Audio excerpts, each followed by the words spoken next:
Welcome to Subject to Interpretation, a podcast which takes us deep into the subjects that are of interest to professional interpreters. My name is Maria Ceballos Wallis, and welcome. I've been a freelance interpreter for close to 20 years and most recently became a federally certified court interpreter. But during the COVID-19 pandemic, I trained and I met with people, I networked, and I realized that interpreters needed a place in which where they could meet other interpreters and ask questions and learn from others. So hopefully this podcast will be that place. Over time, we hope that this podcast will foster a sense of community among our peers and become the platform for lively discussions and collaboration between us. And so after a number of months off the air and recovering from the many changes that this pandemic brought us, we're back on the air with a new season of Subject to Interpretation. But it's not just any season. This year, Delamore Institute of Interpretation is celebrating its 25th year of providing interpreter instructions to interpreters all over the country and all over the world. And today we're going to launch a special series with everybody's favorite instructor, motivational speaker, and interpreter. His name is Agustín De La Mora. So before we get to Agustín, I'm going to let you know that we are going to be doing the Founder Series interspersed with our other regular podcast episodes throughout the season. So look for those 12 episodes in which we go through the history of interpretation in this country with some of the luminaries, the people who have set the trends of interpretation in the way that we work in this industry today. So in our regular episodes, we're going to also tackle those issues which are of interest to you and me. So like I said earlier, we would be remiss if we didn't start our first episode with everybody's favorite instructor, motivational speaker. He is a true visionary in this industry who cares deeply about current and future interpreters. Agustín De La Mora, welcome to Subject to Interpretation. Welcome, Maria. Thank you very much. And I want everybody to know that I didn't pay Maria to say anything like what she said, right? It's, I guess, a spontaneous thing. I did not know I was a motivational speaker, but I'll take it. Happy New Year. Well, thank you. Happy New Year to you, Agustín. Well, I've got to say that you've always been a motivational speaker to me, and I've also believed that seeing how other interpreters react when you do presentations and when you teach classes, I actually really do believe that you deserve that title. Sometimes also a little bit of a stand-up comedian, right? Well, I wouldn't say that, but maybe I can crack a joke every now and then. So, Agustín, you have been in this industry close to 28 years, and you started the Delamore Institute of Interpretation close to 25 years ago. In fact, it had a different name, right? Yes, we started as the Florida Institute of Interpretation and Translation, and we evolved. We changed our names a couple of times, but we settled on Delamore Institute because we've always had the vision of being a school for interpreters. That is excellent. And so tell me a little bit about the school and how it has evolved over this time. Well, it's been a long journey, obviously. We started many years ago, 25 officially.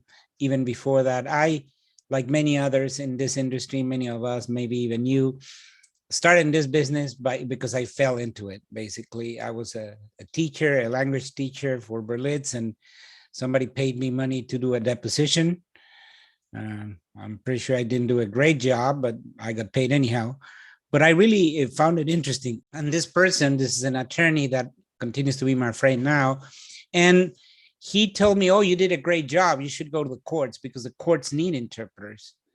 And I was like, oh, I did a good job. Great.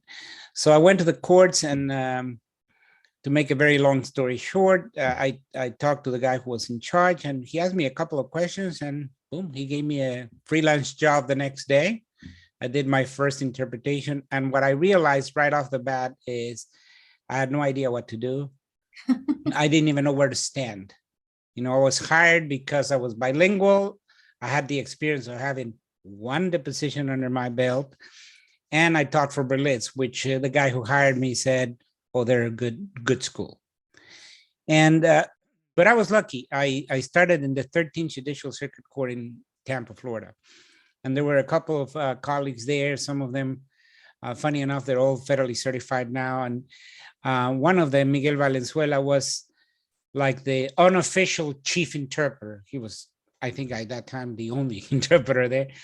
And he was interested in learning as well. And I realized very quickly there was no schools. I think I've told this story before.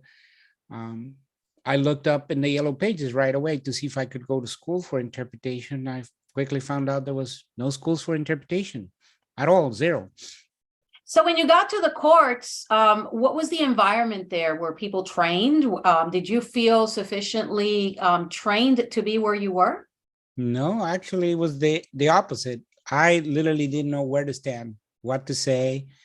The only thing that I had learned, and it was from the previous experience of having a deposition, is speaking in the first person. But I went there and I did the best I could. I liked it. And I was hired as a freelancer. They told me, hey, every time we need you, we'll call you. If you're available, you come and you work as a court interpreter. But there were many people there that had never used interpreters. The judges really had very little idea of what we were doing. This is probably 1987 or something like that. So I started very quickly trying to find a place to go to school for interpretation. And I realized there were none. There were none in the university. There was no seminars. There was nothing. So me and some colleagues started thinking about training ourselves. And I think that's how the idea of the school started. And how was that received when you decided to put the school together? Well, when we first started, the first thing we did kind of officially is once we had 3 or 4 of us that were staff interpreters at Tampa, that took us a year or so. Then we decided that we should put together a training seminar, some kind of an orientation for interpreters. And then me and some of the colleagues got together and put together a program. And that's Tampa was probably one of the first, if not the first in the state to have some kind of official training before you started interpreting, where we would bring the interpreters or the potential interpreters and tell them what they were supposed to do, where to stand, and how to interpret. And that's how got the ball rolling. Now, as a result of that, over the years, you've designed and delivered training for more than 15 states across the country. Yeah, that's true. I was lucky. I was, as I say, in the right place at the right time. I had gotten federally certified in 97, I think. And when I got certified, I got hired by the Orlando courts to start a program here in Orlando. And when I came here, I was nominated to become a member of what was called there the Consortium for Language Access in the Courts. They had something called the Technical Committee, and they were asking for an interpreter to be part of the committee. And because I was already part of the committee for the state of Florida, that was kind of doing some research to find out how to certify interpreters in the state, I was kind of nominated and accepted right away. And that put me in touch with what was called at that time, I think, managers of the interpreter program for many states. And that's how we started. Yeah. Wow. And so which states, which was the first state that you worked on their orientation? The first state, I was actually invited by a very good friend of ours, Patricia Mikkelsen King. She had been training a couple of the states to start their programs, and she had a contract with the state of Georgia. And she invited me to teach with her, and we hit it off. We found out that we complemented each other real well. She had attended our orientation that we had designed in Florida, and she had given us a lot of tips about what was working and what was not. So when we went to Georgia, that was the first time, and the program was just started in Georgia. And because of that, on the first get-together conference, I guess they called it, for the National Center for the Consortium, I met several of the state coordinators. And the lady at Georgia liked our work, so she told another state. I think Nevada was the second one I went to. And through the process, I helped many states literally start from scratch their programs. Nevada, Missouri, North Carolina, Pennsylvania, several, up to 17, probably more. Probably more. Wow. So I'll bet that when students go to your classes at the Delamore Institute of Interpretation, and those who maybe have gone through some of those other orientations, they might see some things in there that might have some parallels, maybe in the style or in the emphasis of what is taught in those interpreter courses. Yes, I believe that's what kind of prompted me to start an actual school, because I would go and do these orientations with Patricia, and then people who attended would like the training, and they go, so what's next? Where do we go to get trained? And we go, we don't know. We would recommend them going to the colleges to find out, and they found out that there was nothing going on. And this is, 97, 98, before the 2000s. And so I decided to start putting together some training, and I was invited by several states, Ohio being one of them, to do not only orientations, but to start doing training for skill building. So we started creating new programs. We created a whole system to train interpreters, and it grew. And after a while, we realized that we had a school going without knowing. So we started doing training in many states. And we were lucky also because, I don't know, about 2011 or something like that, I could see that training online was becoming an important part of training interpreters. And it made sense, right? Sometimes it was hard for people to go the exact weekend that I was going to go, let's say in Raleigh, North Carolina. And I would get 15 students, but I would get another 20 that said I would have liked to go, but that weekend was not good for me, or I can't leave for 2 days, etc. So we started doing classes online, live instructors online, way before the pandemic, and that took off too. So we were lucky enough to capitalize on that, and we have grown. After a while, I started meeting people like you and others that were interested in the field, and they had the skill, and we started growing the number of people that work with us as instructors. We developed relationships with several companies. We helped many companies start their programs. We partnered with companies like Stratus, and even for a while, we worked with the Mayo Clinic in Minnesota. So we expanded to work as consultants for interpreter training across the country. So new interpreters to this field, and those who are, checking it out, would probably be surprised at the wealth of educational trainings that we have today were just really not available until possibly maybe the last 5 years. Yes. What was it like to try and pave, the way for interpreter training of quality? Well, I always had in mind to have good quality training for the interpreters, but there were barriers. One of them, of course, was the fact that most states didn't require any training for people. Many states, even to take the exam, we're not asking for not even an orientation training. So many interpreters didn't want to invest time or energy or money to get trained when they were told, hey, you're bilingual, you can do this. Sadly, they would go and take the test and fail. And one of the reasons, actually, I remember in Ohio, for instance, Bruno Romero was, he still maybe is, the coordinator for the program in Ohio. Was very keen on saying, hey, but why are we having so many people fail? And that became one of the conferences for the consortium became an issue. Why are so many people failing? And the conclusion was clearly, well, several reasons, but one of them is absolute lack of training. Mm. So that's why we saw we need. So at that time when we started, there was real zero schools, almost nobody in the country except for probably what is now called the Middlebury Institute of International Studies at Monterey, were even talking about training interpreters. The University of Charleston, for instance, in South Carolina, had a very good program as a master's level, and it lasted a few years, and then they closed it down because they couldn't graduate more than 7 or 8 people per class.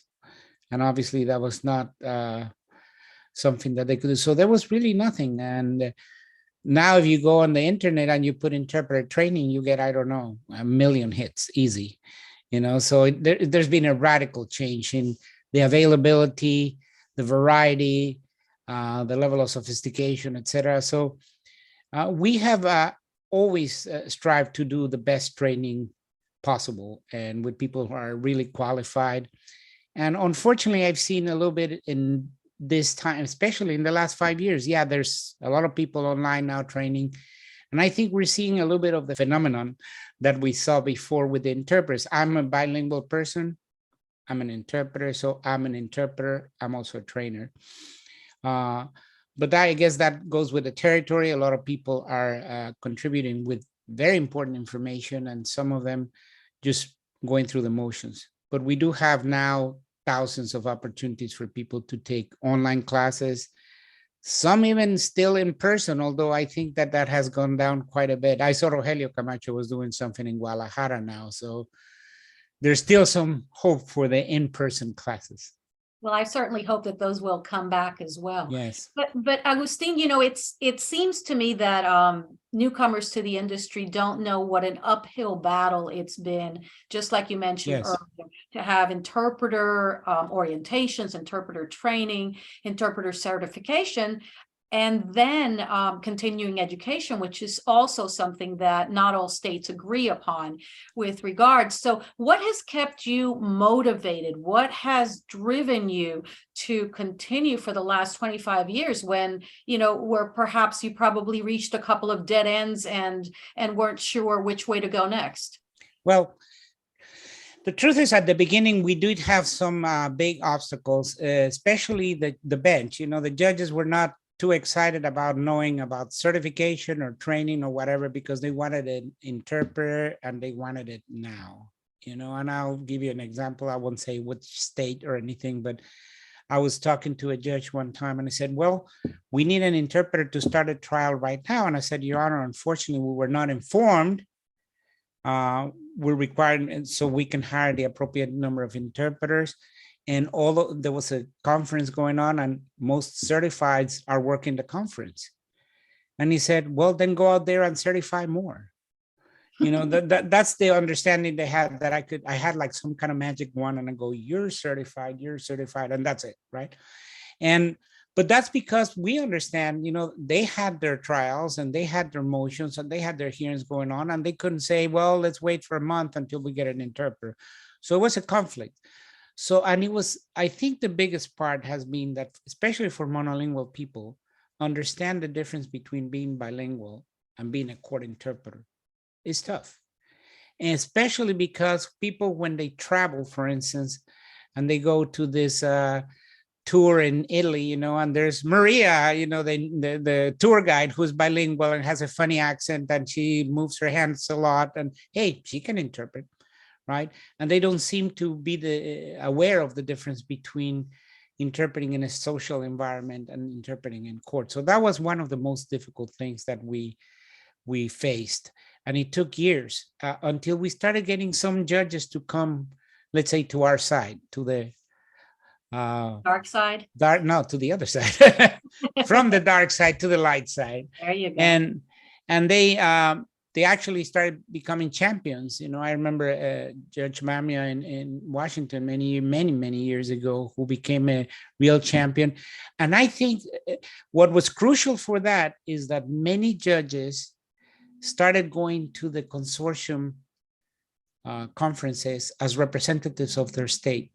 So it was not only the coordinator, some judges would attend, and they would become aware and see what was going on, and then go and tell others.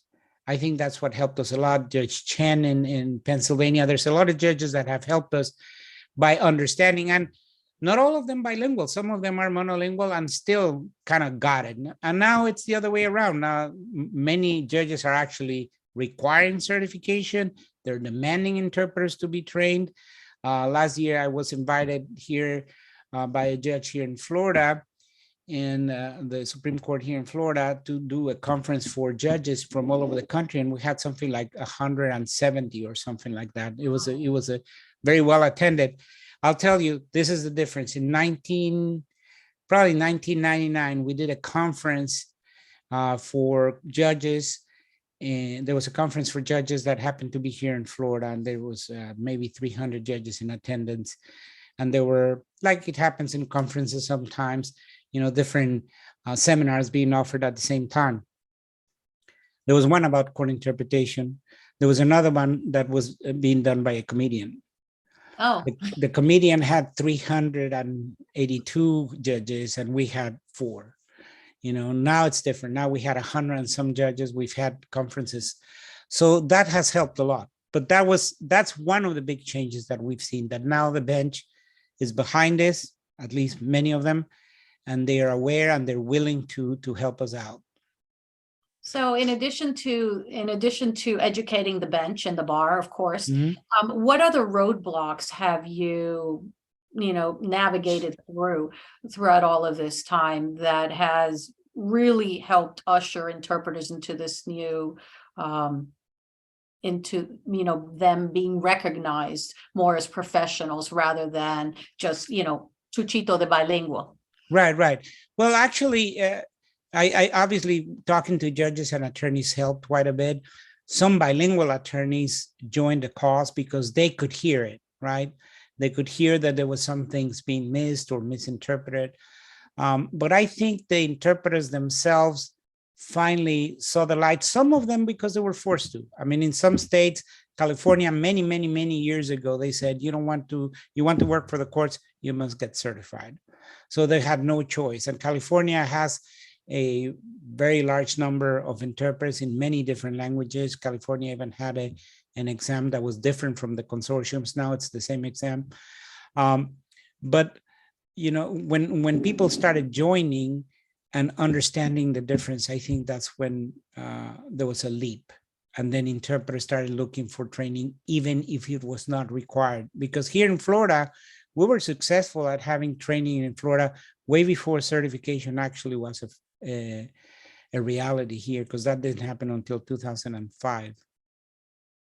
So that we can give a little more information to our viewers and listeners, could you explain the consortium that you're talking about, and does that exist, or what the new entity that pretty much functions as the old consortium? Tell us about that. Yeah, that's an interesting story, because in 1978, there was something called the Court Interpreters Act of 1978 that was signed by Jimmy Carter. And that, if anybody reads it, basically states that if anybody is charged with a crime and they do not speak the language, the courts must provide a certified or qualified interpreter to serve during the proceedings. I say if anybody has read it, because to this day you can ask, and I ask attorneys and some of them don't even know that the law exists. But anyhow, because of that, there was the federal government then said, well, we now said we have to certify interpreters. So they started looking for a way to do it. And in the 80s, they developed the federal certification exam that you just passed. After that, several states in the nation, 11 of them, I think it was 7 to start with, decided to develop their own protocols, because they realized the federal government was only certifying at that time Spanish, Navajo, and Haitian Creole. And of course, many states needed other languages as well. But also the federal exam is a 2-year process. So states kind of took the model and developed their own exams on their own. New Jersey was one of the first ones. Washington State was one of the first ones. I really don't remember who the original 7 was. But after a while, they decided, well, hey, listen, if we have protocols to credential interpreters, instead of doing it independently and kind of reinventing the wheel every time, let's create a club for interpreter credentialing. And that became the Consortium for Language Access in the Courts. And that was born around 90, probably 95 or something like that, maybe a little earlier than that. I know that Florida joined in 97 and we were the 11th state to join. So when the consortium was born, it was basically an organization that shared resources in order to credential interpreters. That was their main goal, to credential interpreters so they could provide certification or qualification for interpreters in the country. And their premise was, well, let's invite other states. And they did that. They states would pay a fee to become part of the consortium. And once they became part of the consortium, then they shared the famous exams, the written exam and the oral examination. And of course, as more states joined, more languages were added to the vault, right? So we went from 3 to 7 to 14 to 20. And we also grew in number of states. At one point, we had like, I believe like 45 or 42 states that were members of the consortium. And that made it very strong as far as credentialing, developing new exams. And the consortium then started to invite the bench, bringing more judges in, educating judges. And there's still some people that were original members of the consortium that are still working in their states, not many, but that were part of that. After a while, and I don't remember the year exactly, but let's call it 8 years ago, the consortium went through a transformation and it became the Council for Language Access of the Courts. And the basic change was, it was not only one representative that was the coordinator of the state or maybe two.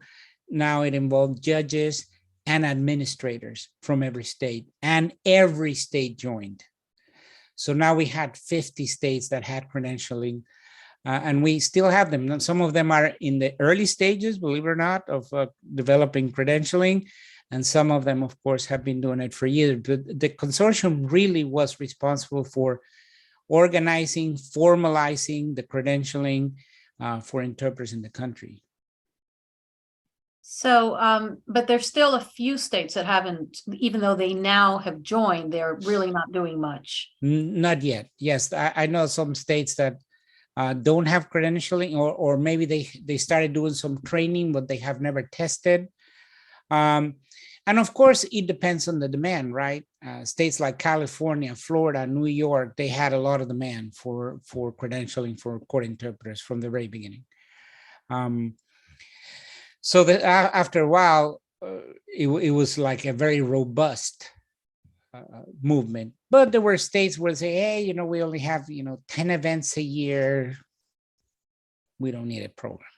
So they're taking a little bit of time. But, we've taught, we had people in Alaska that were, and of course, I was, I know that it's a tough job, but somebody has to do it. I was one of the first trainer to go to Hawaii and do a training for the interpreters over there many years ago. And that's because they had no program whatsoever. And now they have a program, they have credentialing. At that time, was the first time ever that I was in front of a group where the majority of the speakers were not Spanish speakers, ever. Wow.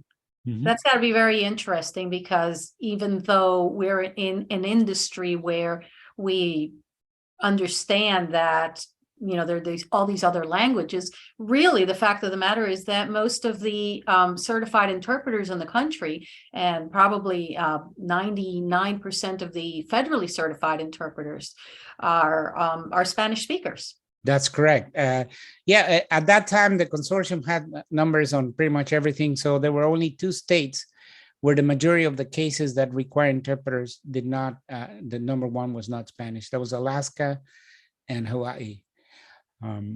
So yes, federally certified interpreters, they offered certification, like I said, in Haitian Creole and Navajo, but I think Navajo was only 1 time maybe. And if I remember correctly, there's only 1 Navajo certified left. And Haitian Creole, they also stopped easy 40 years ago. So realistically, the program for federally certification continues to be for Spanish only. So Agustin, in the best of circumstances, we have interpreters who go to school, they train, they take examinations, they go to work, they continue to train. Why is interpreting different? What sets interpreting apart from other careers?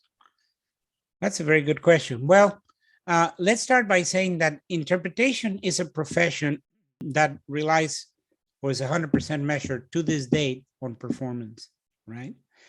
But especially here in the United States, the requirement for interpretation services, they require for interpreters for many, many years was assumed to be bilingual equals interpreter, right?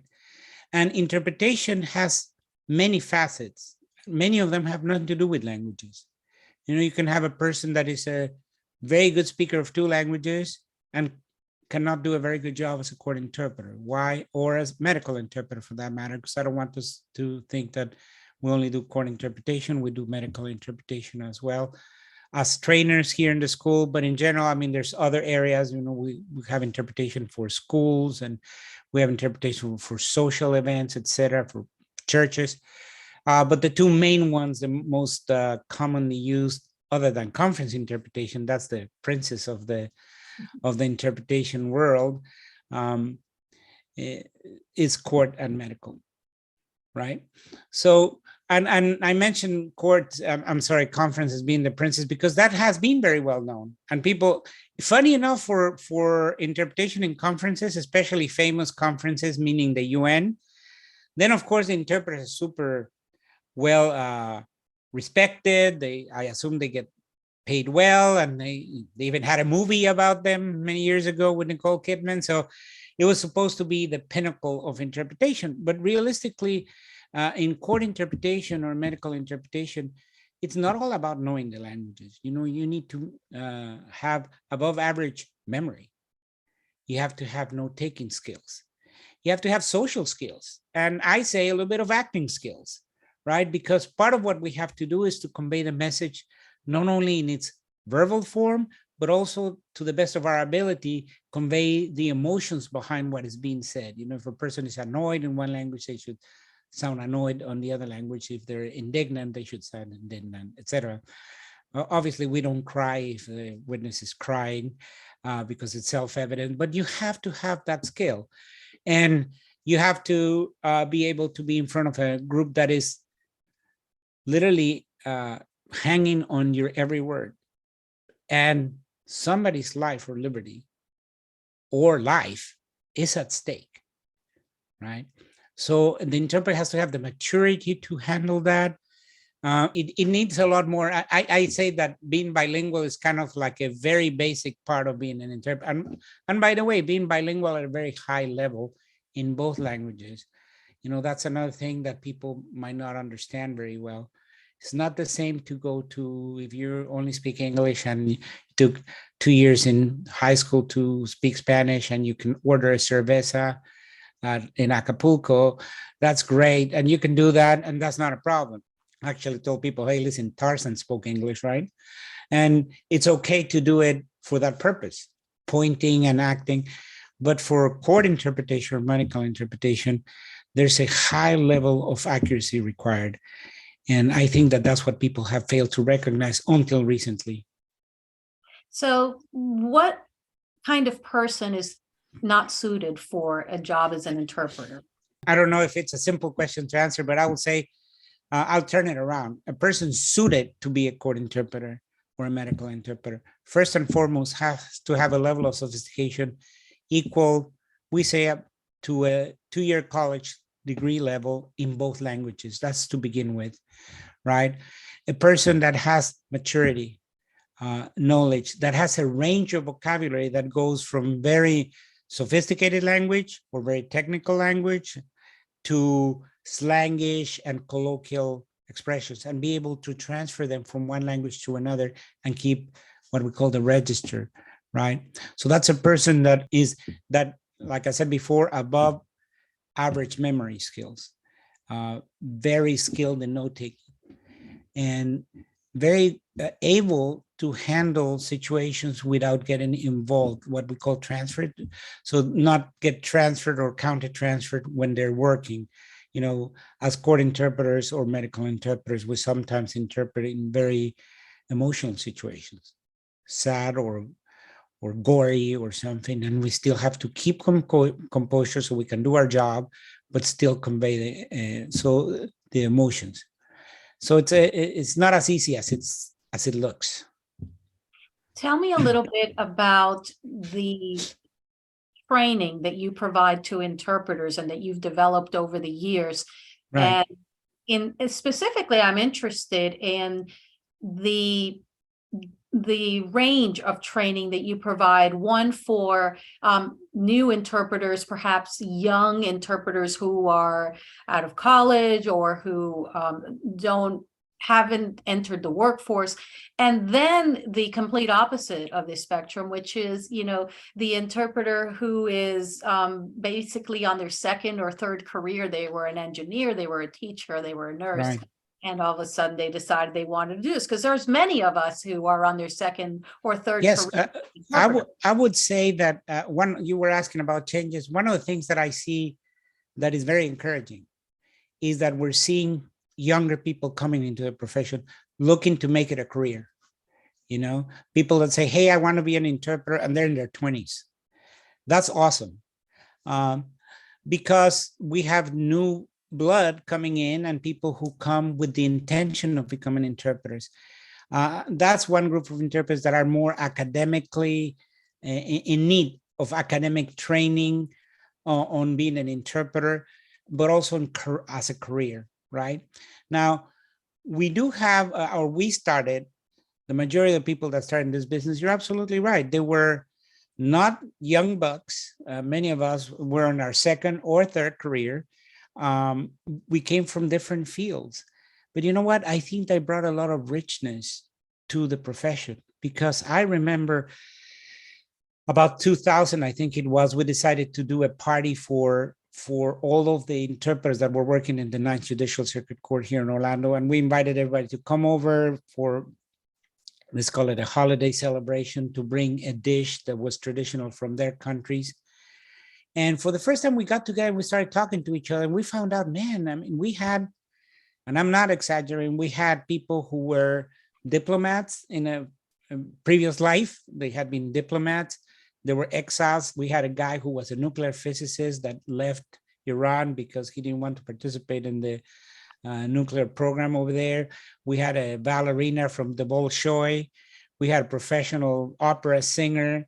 I mean, it was amazing. The diversity of the people who lived in Japan. We had a guy, his name is Van Tam, and he was Vietnamese. He is Vietnamese, and he looked Vietnamese, except he doesn't speak any Vietnamese. He's actually a German interpreter. He always talked about the fact that every time he went to court, they would tell him, hey, we don't need a Chinese interpreter. And he would say, well, I'm not Chinese. Well, Japanese, whatever you are. He goes, no, I'm the German interpreter. And people, no, that's not possible. You can't be, you know, he didn't have the appropriate look for the German interpretation. So we found out that, and I think that that brought a lot of good information for interpreters, because they had expertise in different areas. And so we started doing some cross-training in vocabulary and things that interpreters did in their previous lives. And that was very, very rich. So that person usually has a very good command of the two cultures. Newer interpreters, sometimes that's what they're missing. You know, a lot of heritage speakers that were born here, that speak another language, or they come very young looking for a career here, they still don't have that environment richness of the cultural life. So we can offer them some more training in that area. So through the years, we have developed a very robust program, and we have programs for beginners, intermediate, advanced, but we also have them depending on what they're looking for, medical, legal, both. are you certified, not, etc. Because now we have a lot of needs. When we started, it was like the playing field was level. Everybody needed training from the start. I mean, what do you mean I have to speak on the first person, So now we have all this variety, and we have found that now with the internet and the ability to do self-paced, that has helped a lot because some people prefer that because of their own schedules. As you know, many of the interpreters that work for us, because they don't have enough jobs as interpreters, they still have another career or another job, and they have to adjust the time for their training. So we have done that. I wanted to ask you, you mentioned that you, when you were at the Ninth Circuit in Florida, and you were there for 11 years as a supervisor, and probably freelance before that and maybe even afterwards. Can you talk to us a little bit about the changes that you have seen in the ability of an interpreter to make this a full-time job? I know that you just mentioned that some have to have other jobs because there's not enough demand, and I suppose that may have to do with different languages and different populations and demographics in different states. Correct. That's correct. For whatever reason, there is more need for certain languages than others. But yeah, what I can tell you is that as interpreters have grown in numbers, the opportunities have grown as well. Because in the past, professionals that use interpreter services are starting to get it, I would say, attorneys and doctors, especially, that we're used to, hey, it's just, Chuchito here, he speaks Spanish, he can do the medical consultation, no problem. Oh, now send him because my brother's an attorney, he can do the legal as well, right? Without any training. I think that has changed now. More and more attorneys, doctors, hospitals are saying, I want a certified interpreter. So the opportunities have grown, the demand has grown because there's more awareness of the need. There's been not only the Court Interpreters Act of 1978, we have Title VI, we have also Executive Order 13166. All of them talk about the need. For instance, 13166 or Title VI both obligate the courts and hospitals to provide interpreting services for people who need them. It's not a maybe, they must. And in the past, again, it was like anybody. Now they're looking for people who are prepared. So more and more interpreters have the ability to make a living. I know many of them that make a good living. And it's no longer only Spanish speakers because we have the internet now. And it's interesting because in 2012, we started a company called Remote Interpreting. And we even developed some machines that could be used in the courts to do simultaneous interpretation remotely. Before we had Zoom and all that, we actually could do simultaneous interpretation over the phone, which was very interesting. But when we started that, judges were reluctant. And honestly, interpreters were reluctant. They go like, nah, it's not going to work. And then here comes COVID, right? And here we are, right now. And we realize, hey, it works. So the market has opened for all qualified interpreters. And I think this is the opportunity for everybody to jump on the wagon and say, okay, so now I can make a living because I don't have to live in Hawaii to do an interpretation in Hawaii. I can do it from here, from home. And now my market has expanded to the whole world. And interpreters that are well prepared, I think that somebody said it, I can't remember the name, I've said it more than once, but I can't remember his name, that said, technology is not going to replace interpreters, but some interpreters will be replaced by interpreters who use technology. And those are very wise words. And I think now interpreters can make a living. And to tell the truth, here in Orlando, almost for every language, it's hard to find a qualified interpreter that is not busy. I mean, and not only here, you mentioned, I used to be a freelancer. I'm still a freelancer. I still work for the courts. I just came back from St. Thomas day before yesterday. And that's because even over there, they say, hey, we need federally certified. We don't have one here. We'll bring one. In the past, they would have just grabbed whomever. So things have definitely changed and the opportunities are there. And people that are getting trained now and getting certified now will have the opportunity to make a decent living, a good living, I would say. And of course, because of this, as a group, and let me just do a little bit of advertising if I could. I'm a member of I'm actually the co-chair of the membership committee for the National Association of Judicial Interpreters and Translators. And we're really interested in growing our numbers in that particular association, because I think what we need now as a group, as a community of interpreters, is a voice. And as you know, numbers will give us that voice. We need to increase the people who are members of these professional associations that can lobby, that can bring ideas, that can raise the pay for interpreters. The federal government just raised, after 7 years of fighting, they raised the rates for federally certified court interpreters. And I think that the market is now bearing much higher rates for interpreters. So this is the time to organize. So I invite all of you that are watching or can watch later, join AGIT, join us in an effort to grow the numbers for our association, because I think that's the next thing that we need.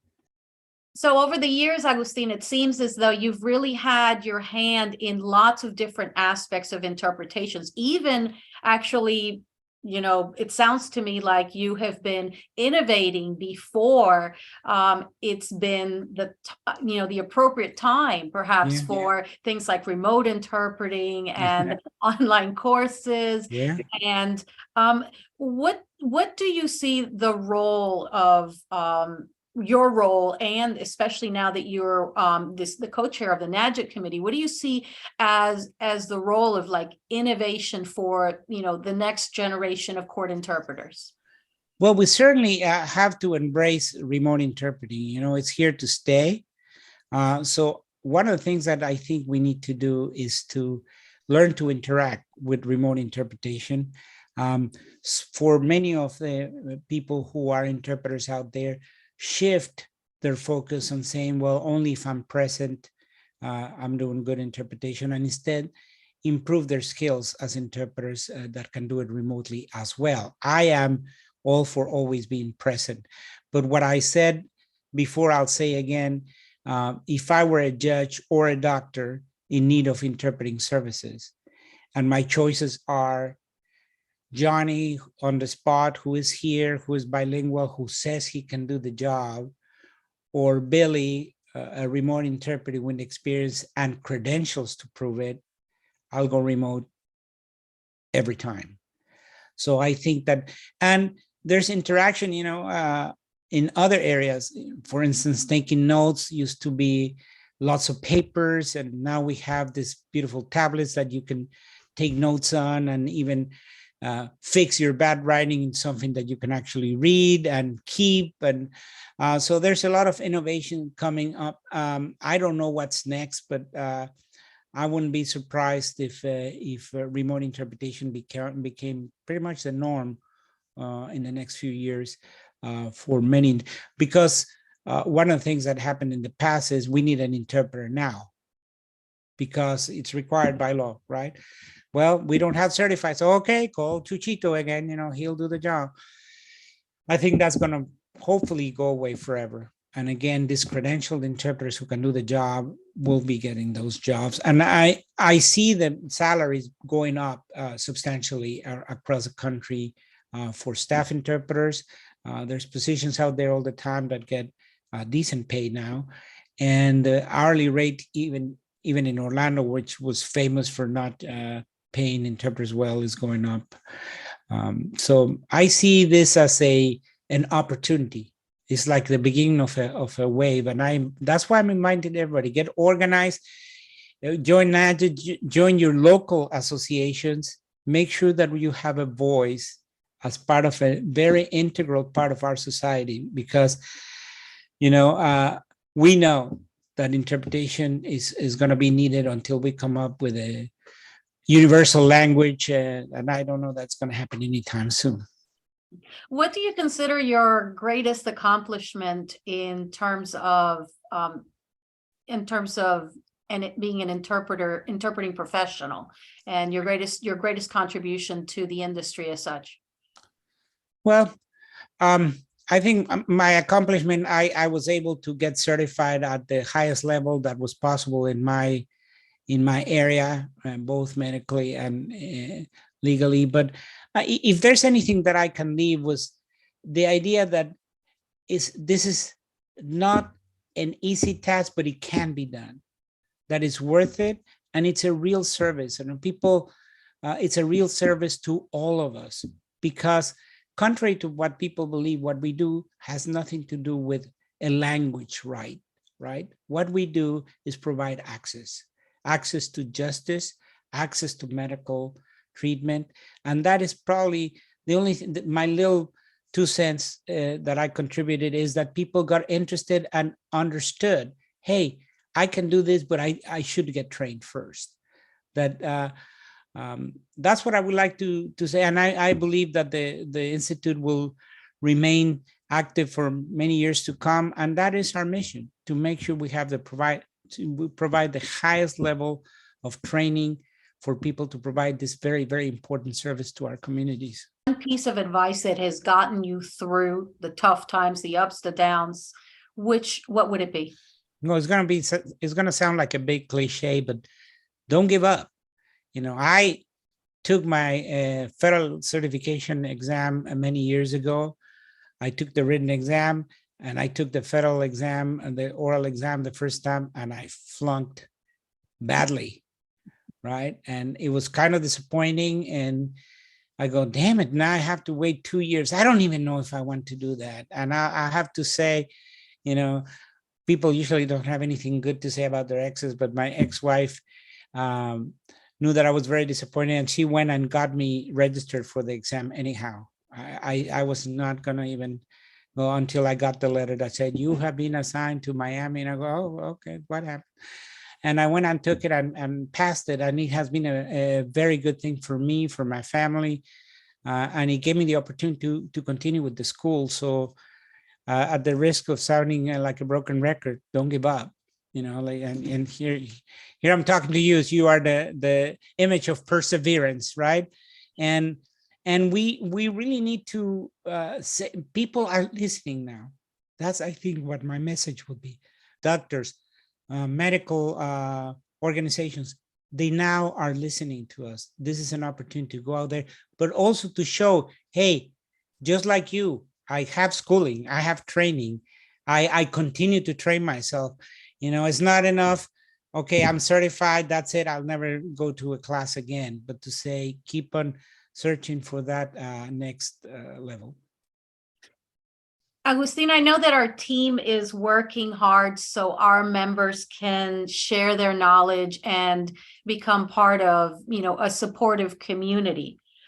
What's next for De La Mora in its next 25 years? I don't know. I think the first thing we're going to do is continue to offer our training, of course.